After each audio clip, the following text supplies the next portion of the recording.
In Photoshop and in GIMP, you can have fun with filters, which allow you to apply various effects to your images.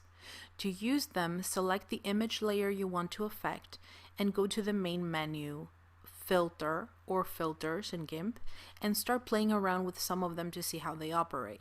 Let me show you some of the most practical ones in Photoshop. Blur gives you a simple blur without any control. If you select Smart Blur, you will get sliders so you can control how you blur your image.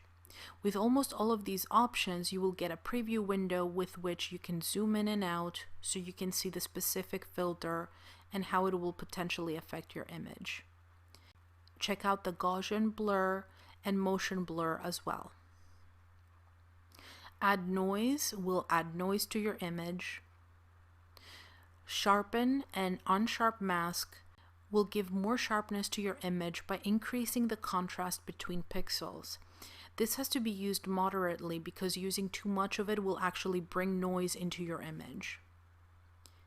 In GIMP, you also have various blur filters to choose from, and you will find the very useful unsharp mask under Filters, Enhance. With some of the filters under this menu, you will get a large window to open through which you can switch between various filters.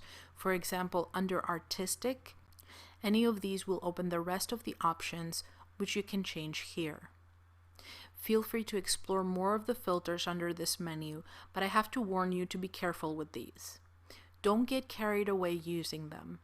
A lot of them don't look good, and others are very easily identifiable as Photoshop filters.